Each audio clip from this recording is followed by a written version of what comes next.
Hello everyone. अब जो video मैं शुरू करने जा रही हूँ उसमें मैं जेनेटिक इंजीनियरिंग के कुछ टॉपिक भी आपको पढ़ाऊँगी। देखिए, हमारा नैनो बायोटेक का तो अलग चल ही रहा है, यहाँ जेनेटिक इंजीनियरिंग के भी कुछ वीडियोस रहेंगे। इसके अलावा फर्मेंटेशन से रिलेटेड भी अगर आप लोगों को किसी और वीडियो की ज़रूरत होगी तो बताइएगा। तो जेनेटिक इंजीनियरिंग स्टार्ट करने से पहले मैं आपको कुछ बता देती हूँ कि जेनेटिक इंजीनियरिंग का प्लेलिस्ट हमने बनाया हुआ है। उसमें जो जेनेटिक इंजीनियरिंग के बेसिक कॉन्सेप्ट हैं उसका वीडियो पहले से ही अपलोडेड है उसमें, तो आप उसको पहले देख लीजिएगा। रिकॉम्बिनेंट डीएनए टेक्नोलॉजी के नाम से वो वीडियो है, उसको एक बार देखने के बाद फिर आप ये वाला वीडियो देखिए तो आपको समझ में आएगा। ठीक है, तो मैं चलिए स्टार्ट करते हैं। इसको मैंने काफ़ी इजी बनाने की कोशिश की है जिससे आपको समझ में आ जाए कि ये टेक्नोलॉजी आखिर है क्या। तो चलिए स्टार्ट करते हैं। Recombinant DNA technology. अब देखिए, रिकॉम्बिनेंट डीएनए टेक्नोलॉजी में हमें कई सारी चीज़ों की ज़रूरत पड़ती है। रिकॉम्बिनेंट डीएनए टेक्नोलॉजी में आप करेंगे क्या? जेनेटिक इंजीनियरिंग करेंगे, आप जीन की इंजीनियरिंग करेंगे। जीन को इंजीनियरिंग करने का क्या मतलब होता है? किसी चीज़ को कहीं से काट के कहीं लगा देना, कुछ नया बना देना, यही तो इंजीनियरिंग होती है। तो अगर आपको मॉलिक्यूलर लेवल पे या बहुत ही स्मॉल स्केल पर अगर आपको इंजीनियरिंग करनी है, डीएनए आरएनए के साथ आपको इंजीनियरिंग करनी है, तो आपको रिकॉम्बिनेंट डीएनए टेक्नोलॉजी के बारे में पता होना चाहिए, तभी आप इंजीनियरिंग कर पाएंगे। ठीक है, तो देखिए, किसी भी चीज़ की इंजीनियरिंग करने के लिए सबसे पहले आपको कुछ टूल्स की ज़रूरत पड़ेगी। ठीक है, टूल्स होने चाहिए ना। आप कोई भी आप चाहे मैकेनिकल का कोई काम करना चाह रहे हैं या इलेक्ट्रिकल का कोई काम करना चाह रहे हैं, तो आपके पास टूल्स होने चाहिए ना। आप ऐसे तो जाके खड़े होकर कुछ कर नहीं लेंगे, जब तक आपके पास टूल्स नहीं होंगे आप कोई काम नहीं कर पाएंगे। उसी तरीके से रिकॉम्बिनेंट डीएनए टेक्नोलॉजी में भी कुछ टूल्स होते हैं, जिसमें सबसे इम्पॉर्टेंट टूल है एंजाइम्स। क्योंकि एंजाइम्स कुछ कटिंग करने का काम करते हैं। आपको चाहे आप मैकेनिकल इंजीनियर हैं या केमिकल इंजीनियर हैं या कोई भी इंजीनियर है, अगर आप इलेक्ट्रिकल इंजीनियर हैं तो आपको कटिंग की ज़रूरत तो पड़ेगी ना कहीं ना कहीं। तो कटिंग के लिए यहाँ पे भी आपको जीन में भी इंजीनियरिंग करनी है, डीएनए में भी इंजीनियरिंग करनी है, तो कटिंग की ज़रूरत कहीं ना कहीं पड़ेगी ही पड़ेगी। तो कटिंग के लिए, लाइगेशन जोड़ने के लिए, हर चीज़ के लिए आपको एंजाइम की ज़रूरत पड़ेगी। तो एंजाइम के बारे में पढ़ना सबसे ज़्यादा ज़रूरी है। तो चलिए एंजाइम को स्टार्ट करते हैं। रिकॉम्बिनेंट डीएनए टेक्नोलॉजी में जो एंजाइम्स हैं उनको दो क्लास में बांट सकते हैं हम। पहला तो रेस्ट्रिक्शन एंडोन्यूक्लिएजेस होते हैं हमारे, जिनको हम आरईएन कहते हैं, या इनको मॉलिक्यूलर सीजर्स के नाम से भी जाना जाता है, क्योंकि ये मॉलिक्यूलर लेवल पे कटिंग कर रहे हैं ना। मॉलिक्यूल की कटिंग कर रहे हैं, डीएनए मॉलिक्यूल की कटिंग कर रहे हैं या आरएनए मॉलिक्यूल की कटिंग कर रहे हैं, तो ये हमारे मॉलिक्यूलर सीजर होते हैं। ठीक है, वैसे डीएनए की ही कटिंग के लिए यूज़ होते हैं मेनली, आरएनए की कटिंग नहीं होती है। इसके अलावा कुछ मॉडिफिकेशन एंजाइम्स होते हैं हमारे पास, जिससे हम कटिंग के अलावा भी और भी कई सारे काम होते हैं, जोड़ेंगे भी तो काटने के बाद, तो मॉडिफिकेशन एंजाइम्स की भी हमें ज़रूरत पड़ती है। तो एंजाइम्स के दो क्लास हमने यहाँ बता दिए हैं। जो रेस्ट्रिक्शन एंजाइम्स हैं वो उनको फर्दर 3 तरीके से डिवाइड किया जाता है, टाइप 1, टाइप 2 और टाइप 3। ठीक है, रेस्ट्रिक्शन एंडोन्यूक्लियस 3 टाइप के होते हैं। और मॉडिफिकेशन एंजाइम्स में कौन कौन से आ जाते हैं? आपके एक्सोन्यूक्लियस आ जाते हैं, डीएनए लाइगेज आ जाता है, डीएनए पॉलीमरेज आ जाता है, और कुछ और भी एंजाइम्स हैं जो इसमें छूट क्या होगा बाद में। अगर हम और भी रिकॉम्बिनेंट डीएनए टेक्नोलॉजी को डीपली पढ़ेंगे तो वो एंजाइम्स के बारे में बात करेंगे हम। इसलिए अदर्स में सारे के सारे आ गए हैं, तो इसको आप अदर्स करके लिख देंगे और 2 ही 3 नाम आपको याद करने पड़ेंगे। ठीक है, अब देखिए एंडोन्यूक्लियस और एक्सोन्यूक्लियस में क्या डिफरेंस होता है। जो एंडोन्यूक्लियस होते हैं वो डीएनए को बीच में से कट करते हैं। जैसे मान लीजिए कि आपके पास ये कोई डीएनए मॉलिक्यूल है, ठीक है, ये आपके पास डीएनए डबल स्ट्रैंडेड डीएनए है, ठीक है, डबल स्ट्रैंडेड फॉर्म में। तो या तो कोई एंजाइम ऐसा होगा जो यहाँ से, मान लीजिए आपका यहाँ पे लगा हुआ ATCGGAT, ऐसे कुछ बेसिस लगे हुए हैं। ठीक है, इसकी कॉम्प्लीमेंट्री यहाँ लिख लेते हैं, ATGCCTA, कॉम्प्लीमेंट्री लिख लिया हमने। अगर मान लीजिए कोई एंजाइम यहाँ से कटिंग कर रहा है, एकदम कॉर्नर से A और T को यहाँ से कटिंग कर रहा है, देखिए इस तरीके से कटिंग कर रहा है जीन की या हमारे डीएनए की, तो वो कॉर्नर से कटिंग कर रहा है या एक्सटर्नल पार्ट से अगर कटिंग कर रहा है, चाहे यहाँ से कटिंग कर ले चाहे यहाँ से कटिंग कर ले, ये एक्सटर्नल पार्ट से कटिंग हो रही है ना, तो जो बाहरी एरिया से जो कटिंग करने वाले एंजाइम है उनको हम एक्सोन्यूक्लियस कहते हैं। और जो किसी डीएनए को बीच में से कहीं से कट करेंगे, मान लीजिए यहाँ से कट कर देते हैं, तो हम उनको क्या कहेंगे? एंडोन्यूक्लियस कहेंगे। ठीक है। तो एंडोन्यूक्लियस किसी भी डीएनए या न्यूक्लिक एसिड के बीच में कट लगाते हैं, बीचों बीच नहीं, मतलब कहीं भी मिडिल पार्ट में, यहाँ भी कट लगा सकते हैं, मतलब जो पहले के यहाँ पे भी कट लगा सकते हैं, ठीक है, सेकेंड नंबर पे भी, लेकिन एकदम बाहरी एरिया में कटिंग नहीं लगाएंगे वो। तो एक्सोन्यूक्लियस वो ऐसे एंजाइम्स होते हैं जो किसी भी न्यूक्लिक एसिड को एक्सटर्नल पार्ट से कट करते हैं या बाहरी एरिया से कट करते हैं, और एंडोन्यूक्लियस किसी भी डीएनए को बीच में से कट करते हैं, मिडिल पार्ट में से कट करते हैं, तो एंडोन्यूक्लियस है, अंदर से कट करना, ठीक है। इसके अलावा डीएनए लाइगेज जो एंजाइम होता है वो जोड़ने का काम करता है। डीएनए पॉलीमरेज पॉलीमराइजेशन का कोई स्ट्रैंड अगर कट गया है या कहीं डिग्रेड हो गया है तो उसको मतलब फिल करने का काम या पॉलीमराइज करके पूरा फिल करने का काम डीएनए पॉलीमरेज करता है। डीएनए पॉलीमरेज पॉलीमराइजेशन का काम करता है, और अदर्स एंजाइम तो जब हम फंक्शन पढ़ेंगे उनके बारे में तो उनका काम वहीं पे हमें पता चल जाएगा। और रेस्ट्रिक्शन एंडोन्यूक्लियस 3 टाइप के होते हैं। तो हम सबसे पहले रेस्ट्रिक्शन एंडोन्यूक्लियस के बारे में ही डिस्कस करेंगे, क्योंकि यही इंपॉर्टेंट है। इनके बिना तो आप रिकॉम्बिनेंट डीएनए टेक्नोलॉजी की कल्पना भी नहीं कर सकते। जब तक इनकी खोज नहीं हुई थी तब तक वो आरडीटी वाली ब्रांच भी नहीं आई थी, रिकॉम्बिनेंट डीएनए टेक्नोलॉजी वाली, ठीक है। तो चलिए इनके बारे में पढ़ते हैं, रेस्ट्रिक्शन एंडोन्यूक्लियस क्या होते हैं। तो देखिए मैंने यहाँ एंडोन्यूक्लियस के बारे में बताया हुआ है कि कट्स डीएनए इंटरनली, जो डीएनए को इंटरनली कट करते हैं वो एंडोन्यूक्लियसेस हैं। और रेस्ट्रिक्शन एंडोन्यूक्लियस क्या है? Cuts DNA internally at specific sequences. मतलब रेस्ट्रिक्शन एंडोन्यूक्लियसेस में रेस्ट्रिक्शन लगा हुआ है कि वो यहीं से कट करेंगे, आप उनकी जो कटिंग साइट होगी वो एकदम डिफाइंड होगी, ठीक है। अब मान लीजिए कि किसी को कहीं पे कट करना है, हमारे पास ऐसे हमने यहाँ पे लिया था ना ये सीक्वेंस, मान लेते हैं कि हमें यहाँ पे कट करना है। रुकिए मैं नेक्स्ट दूसरे पेन से बता देती हूँ, थोड़ा सा आपको समझना आसान होगा। मान लीजिए किसी एंजाइम को यहाँ से कट करना है, ये देखिए यहाँ बीच में से, ठीक। तो वो एंजाइम आएगा तो पहचानेगा ना कि हमें किस एरिया को पहचानना है, फिर उस एरिया को पहचान के वो कट करते हैं। जैसे मान लीजिए कि आपके पास आपको कहा जाए कि किसी को मतलब किसी के बारे में आपसे कहा जाए कि उसको आपको आइडेंटिफाई करना है, किसी पर्सन को, ठीक है। किसी भी पर्सन को आइडेंटिफाई करने के लिए आपको उसका एरिया, घर का एरिया या वो जहाँ काम करता है वो एरिया तो पता होना चाहिए ना। किसी को भी ढूंढना है आपको, किसी भी आदमी को या किसी भी इंडिविजुअल को अगर आपको ढूंढना है तो आपको पता होना चाहिए वो किस एरिया में मिलेगा। जब आप एरिया में पहुंच जाएंगे तो फिर आप उसको टारगेट करना आसान हो जाएगा। उसी तरीके से एंजाइम्स जो होते हैं रेस्ट्रिक्शन एंडोन्यूक्लियस, वो भी कटिंग तो बाद में करेंगे लेकिन अपने पहले एरिया को पहचानेंगे। उनका एक डिफाइंड एरिया होता है कि जब उनको उस तरह का एरिया मिलता है तब जाके वो वहाँ कटिंग लगाते हैं, ठीक है। तो हो सकता है कि जो एरिया सेलेक्ट कर रहे हो रेस्ट्रिक्शन एंजाइम कटिंग करने के लिए वो थोड़ा ज़्यादा बड़ा एरिया हो, ठीक है, 15 से 20 न्यूक्लियोटाइड का हो, या छोटा एरिया भी हो सकता है।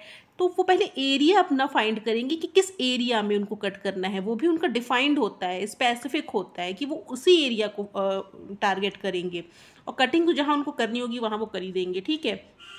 तो वो जो एरिया होता है वो रेस्ट्रिक्शन साइट कहलाता है। तो देखिए इसमें लिखा है कि जो रेस्ट्रिक्शन एंडोन्यूक्लियसेस होते हैं वो डीएनए को इंटरनली कट करते हैं स्पेसिफिक सीक्वेंसेस पे। कुछ स्पेसिफिक सीक्वेंसेस को पहले वो पहचानते हैं और तब जाके वहाँ कट करते हैं। तो जो स्पेसिफिक सीक्वेंसेस जिसको वो पहचानते हैं वो रेस्ट्रिक्शन साइट कहलाती है। मतलब स्पेसिफिक सीक्वेंसेस को पहचानेंगे, वहाँ पे जाके बाइंड हो जाएंगे वो, ठीक है, बाइंड होने के बाद ही कट करेंगे।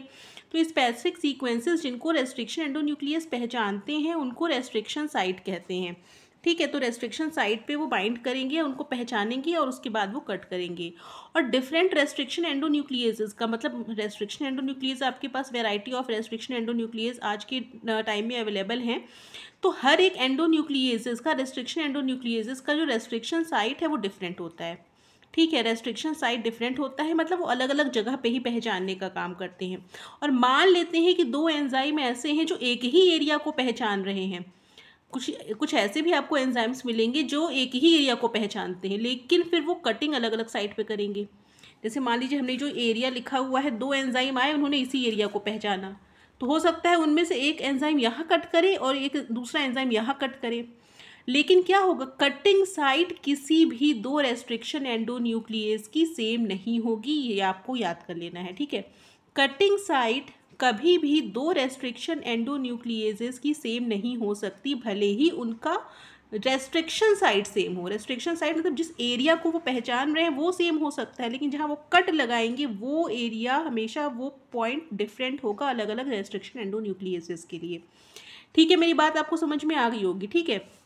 अब देखते हैं जो हमने 2-3 डिफरेंट टाइप्स बताए थे रेस्ट्रिक्शन एंडोन्यूक्लिएजेस से, उनको डिस्कस कर लेते हैं। तो देखिए जो टाइप 1 और टाइप 3 हैं, तो टाइप 1 और टाइप 3 का पहली बात तो जेनेटिक इंजीनियरिंग या ये रिकॉम्बिनेंट डीएनए टेक्नोलॉजी या जीन क्लोनिंग में यूज़ नहीं किया जाता है। जिसका यूज़ किया जाता है वो है टाइप 2 रेस्ट्रिक्शन एंडोन्यूक्लिएजेस। तो हम जितना भी आरडीटी में आगे पढ़ेंगे या आपको भी कहीं अगर आप काम करेंगे लैबोरेटरीज़ में या जेनेटिक इंजीनियरिंग से रिलेटेड कोई वर्क करेंगे आप, तो आपको टाइप 2 रेस्ट्रिक्शन एंडोन्यूक्लिएज ही यूज़ करना होगा, टाइप 2, ठीक है। टाइप 1 और टाइप 3 भी होते हैं लेकिन ये यूज़ नहीं किए जाते, कुछ इनके ड्रॉबैक्स होंगे, ठीक है। जैसे टाइप 1 के बारे में देखिए, ये डीएनए की केवल एक ही स्ट्रैंड को कट करता है। अब एक ही स्ट्रैंड को कट करेगा तो हमारा तो मकसद ही सॉल्व नहीं होगा ना। जब हमारा कोई जीन हमको इंसर्ट करना है, डबल स्ट्रैंडेड डीएनए में एक ही स्ट्रैंड कट हो रहा है, तो कैसे हम अपना जीन उसमें इंसर्ट करेंगे, ठीक है, जब तक दोनों स्ट्रैंड कट नहीं होगा। क्योंकि हमारा जो पीसीआर प्रोडक्ट होगा या जो जीन होगा वो भी डबल स्ट्रैंडेड, जहाँ पे हमें लाइगेट करना है वो भी डबल स्ट्रैंडेड होगा। तो कैसे डबल स्ट्रैंडेड वाले में हम सिंगल स्ट्रैंड को कट करके काम चलाएंगे। तो इसलिए टाइप 1 को यूज़ नहीं करते। तो ये एक ही स्ट्रैंड डीएनए को कट करता है और इसकी रिकॉग्निशन साइट भी बहुत लंबी होती है, 15 base pair long restriction site है, ठीक है। तो रेस्ट्रिक्शन साइट भी इसकी बहुत लंबी होती है, जिसकी वजह से इसका यूज़ इस तरह की जो एंजाइम्स होते हैं मतलब इस तरह के एंजाइम्स के लिए वर्किंग प्लेस बनाना भी थोड़ा डिफ़िकल्ट हो जाता है 15 बेस पेयर का लॉन्ग, ठीक है। तो इनकी एक तो रेस्ट्रिक्शन साइट इतनी लंबी होती है, एक ही स्ट्रैंड को कट करते हैं, इनको अपने काम करने के लिए एटीपी भी चाहिए होता है, तो इतने इनके नाटक हैं, तो इसीलिए इनका ज़्यादा यूज़ करते नहीं है हम लोग टाइप 1 का। टाइप 3 देख लेते हैं। टाइप 1 टाइप 2 को हम थोड़ा डिटेल में डिस्कस करेंगे, इसलिए टाइप 3 पहले देख लेते हैं। टाइप 3 जो होते हैं टाइप 1 और टाइप 2 के इंटरमीडिएट फंक्शन करते हैं, कुछ इससे फंक्शन का मिलता जुलता है, कुछ इससे फंक्शन मिलता जुलता है, ठीक है। तो ये टाइप 1 और टाइप 2 के बीच के इंटरमीडिएट एंजाइम है, इसका भी हम जीन क्लोनिंग में जब यूज़ ही नहीं करते हैं, तो इसके बारे में हम डिटेल में क्यों पढ़ें, ठीक है।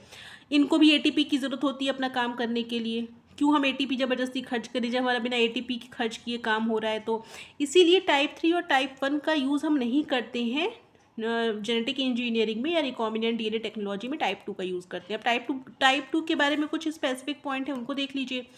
पहली बात तो टाइप 2 रेस्ट्रिक्शन एंडोन्यूक्लियस दोनों ही स्ट्रैंड को कट करेंगे, डीएनए के दोनों स्ट्रैंड पे कटिंग लगाएंगे तो हमारा काम आसान हो जाएगा। स्टेबल होते हैं ये, ठीक है, स्टेबल होने की वजह से इनको हम बार बार यूज़ कर सकते हैं।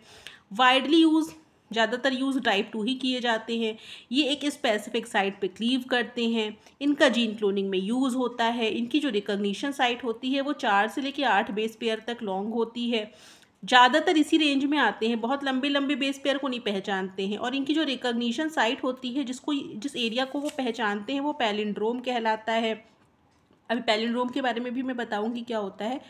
इसके अलावा इनको एटीपी की ज़रूरत नहीं पड़ती है, ठीक है, बिना एटीपी के भी काम कर लेते हैं। इनकी कुछ एग्जाम्पल है, जैसे EcoR1 हो गया, HindIII हो गया, ठीक है। EcoR1 HindIII एंजाइम के नाम है। आप कहेंगे इतने अजीबोगरीब नाम क्यों रखें, तो देखिए जो ये नाम लिखे जाते हैं वो जिस ऑर्गेनिज्म से वो एंजाइम निकाला जाता है उसके बेसिस पे। जैसे ई कोलाई से निकाला गया है तो ई कोलाई का ई वाला ले लिया, इसर्शिया का कोलाई का को ले लिया है, और R1 जो है वो स्ट्रेन का नाम है, मतलब कौन से स्ट्रेन से। जैसे अलग अलग जगह के ई कोलाई को अलग अलग स्ट्रेन नाम दिया जाता है, तो उस तरीके बेसिस पे ये नाम इसका पड़ता है। इसी तरह से जो HindIII है वो H जो है हीमोफिलस इन्फ्लुएंजा से रिलेटेड कुछ है, और ये 3, ठीक है।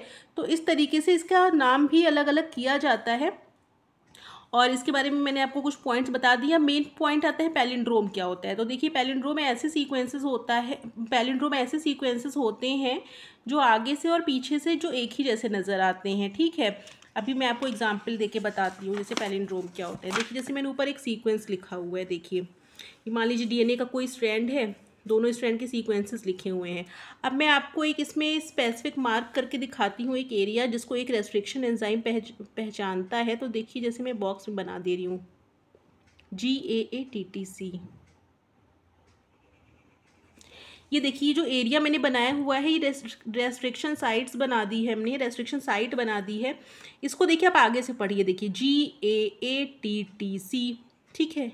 इसके नीचे वाले सीक्वेंस को पढ़िए तो GAATTC। ये आगे से पढ़ें या दूसरे स्टैंड में पीछे से पढ़ें, एक ही जैसे सीक्वेंस दिख रहे हैं ना, तो इस तरीके के सीक्वेंस को हम पैलिंड्रोम कहते हैं, जो आगे से भी वैसे पीछे से भी वैसे।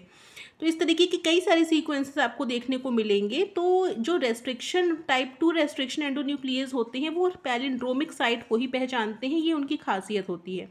कट कहाँ करेंगे वो बात अलग है, लेकिन वो जिस सीक्वेंस को पहचानेंगे वो पैलिंड्रोमिक ही होगा। टाइप 2 रेस्ट्रिक्शन एंडोन्यूक्लियस की बात कर रहे हैं। अब देखिए हमें जैसे क्लोनिंग करनी है या आपको जेनेटिक इंजीनियरिंग करनी है, तो आपको करना क्या होता है, आपका कोई जीन है इंसर्ट जिसको हम कह रहे हैं, कोई भी जीन यहाँ पे हो सकता है, उसकी आपको क्लोनिंग करनी है। क्लोनिंग का मतलब क्या होता है, आइडेंटिकल कॉपीज़ बनानी है इसकी, ठीक है। क्लोनिंग का मतलब क्या होता है, नॉर्मल आइडेंटिकल कॉपी बनाना किसी का, आपकी ही आइडेंटिकल कॉपी अगर कोई बना देगा तो आपका क्लोन हो जाएगा। तो ये हमारा मान लीजिए जीन है, इंसर्ट लिखा हुआ है, जीन भी लिख लीजिए ताकि आपको कन्फ्यूज़न ना हो कि ये इंसर्ट क्या है, ठीक है। तो जीन है ये, मान लीजिए इस जीन को हमें क्लोन करना है या इसकी कई सारी कॉपीज़ बनानी है। उसके लिए हम क्या करेंगे, इस जीन को किसी वेक्टर में इंसर्ट करेंगे। वेक्टर क्या होगा, वेक्टर आपका प्लाज्मिड वेक्टर होता है, जो हमें कहाँ से मिलता है, प्लाज्मिड वेक्टर हमें मिलते हैं, प्लाज्मिड कहाँ पाए जाएंगे, बैक्टीरिया में, ठीक है। जैसे मान लीजिए ई कोलाई से आपने ले लिया। अब देखिए जो वेक्टर होते हैं वो ई कोलाई से आपने निकाल तो लिया, लेकिन आपको उसी तरीके से उसको यूज़ नहीं करते, आपको उसमें मॉडिफिकेशन, उसमें भी आपको कई सारे मॉडिफिकेशन करने पड़ते हैं, अपने हिसाब से उसको बनाना पड़ता है। उसमें आपके अगर जीन को आप डाल रहे हैं, ठीक है, तो आपको जैसे आपको इस वाले इंसर्ट को इसमें मान लीजिए जोड़ना है, तो इस वेक्टर को कहीं ना कहीं से कट करना पड़ेगा ना। ये तो सर्कुलर होते हैं प्लाज्मिड, तो जब तक आप कट नहीं करेंगे इसको जोड़ नहीं पाएंगे। किसी भी कपड़े को किसी दूसरे कपड़े में जोड़ना है तो क्या होगा, आपको कटिंग तो लगानी ही पड़ेगी, ठीक है। जैसे मान लीजिए कोई अब सर्कुलर आपके पास कोई इस तरीके से कपड़ा है, उसमें आपको कोई और कपड़ा जोड़ना है, तो बीच में से कट तो करना ही पड़ेगा, ठीक है। तो कट करने के लिए आपको रेस्ट्रिक्शन एंजाइम की ज़रूरत पड़ेगी। अब मान लीजिए कोई रेस्ट्रिक्शन एंजाइम है, आपको पता है स्पेसिफिक किसी पर्टिकुलर साइट पे कट करता है, क्योंकि आप मान लीजिए किसी भी साइट पे कट करके जोड़ देंगे, उससे आपका मतलब सॉल्व नहीं होगा। इसको आप इंसर्ट को कहीं भी यहाँ पे कट करके जोड़ दीजिए, यहाँ पे कट करके जोड़ दीजिए, क्या सब कंडीशन में सेम ही चीज़ होगी, क्लोनिंग हो जाएगी, नहीं हो पाएगी। क्योंकि क्या होगा, आप जब तक इस इंसर्ट को किसी ऐसी जगह पे इंसर्ट नहीं कर रहे हैं जहाँ का सीक्वेंस आगे पीछे का आपको पता हो, तो फिर आप उससे पीसीआर नहीं लगा पाएंगे, ठीक है। उसकी कॉपीज़ नहीं बना पाएंगे। या तो अगर आपको इसको एक्सप्रेस कराना है, इससे प्रोटीन बनाना है इस जीन से, तो भी अगर आप प्रमोटर के बगल में नहीं लगाएंगे इस इंसर्ट को, किसी प्रमोटर जीन की स्पेसिफिक प्रमोटर टाइप की चीज़ होनी चाहिए ना, उसके बगल में नहीं लगाएंगे, तो भी आपका ये जीन प्रोटीन नहीं बना पाएगा, क्योंकि प्रमोटर पे ही आके आरएनए पॉलीमरेज बाइंड करता है। तो मेरे कहने का मतलब ये है कि इंसर्ट को वेक्टर में कहीं भी नहीं जोड़ सकते हैं हम, वेक्टर को भी हम कुछ ना कुछ मॉडिफाई करके ऐसा बनाते हैं कि हमारे काम लायक वो हो, और इंसर्ट को किसी एक पर्टिकुलर पॉइंट पे हम जोड़ते हैं, और उस पर्टिकुलर पॉइंट पे जोड़ने के लिए हमें ज़रूरत होती है रेस्ट्रिक्शन एंडोन्यूक्लियस की, और उनकी मदद से हमारा ये रिकॉम्बिनेंट डीएनए बन जाता है। अब क्या है, मान लीजिए आपने इस जीन को मतलब इस प्लाज्मिड डीएनए को आपने कट लगाया, ठीक है। कट लगाने के बाद आपका ये तो सिंगल स्टैंडर्ड फॉर्म में आ जाएगा ना, यहाँ से कट लगाएंगे तो ये खुल जाएगा। उसके बाद आपको इसमें जोड़ना होगा, कट तो लग गया आपका, रेस्ट्रिक्शन एंजाइम में कट तो लगा दिया, लेकिन जोड़ेगा कौन, चिपकाने का काम कौन करेगा, डीएनए लाइगेज, ठीक है। तो हाँ, लाइगेज एंजाइम भी आपको चाहिए है, केवल आपका रेस्ट्रिक्शन एंडोन्यूक्लियस से काम नहीं चलेगा, ठीक है। तो इस तरीके से आपका रिकॉम्बिनेंट डीएनए बनता है। इसमें और भी कई सारे फैक्ट्स हैं जो आपको जानने होंगे, तो धीरे धीरे जब मैं आपको टॉपिक बाय टॉपिक एक्सप्लेन करती जाऊँगी तो आपको ये चीज़ अच्छे से समझ में आती जाएगी। तो आज के लिए इतना ही रखते हैं, वरना बहुत ज़्यादा आपको दिमाग में कन्फ्यूज़न हो जाएगा। और अगर आपको कोई भी चीज़ नहीं समझ में आई यहाँ पे, तो आप मुझसे पूछ सकते हैं, ठीक है। आपको ये जो रेस्ट्रिक्शन एंडोन्यूक्लियेसेस से रिलेटेड या कोई भी इसमें टॉपिक या कोई पॉइंट ऐसा हो जो आपको समझ में ना आया हो, तो आप प्लीज़ मुझे कमेंट करके पूछ लीजिए, जिससे आपकी प्रॉब्लम वहीं सॉल्व हो जाए और आपको आगे आने वाली वीडियोज़ जो हैं वो सब समझ में आए अच्छे से, ठीक है। तो आज के लिए इतना ही रखते हैं, थैंक यू।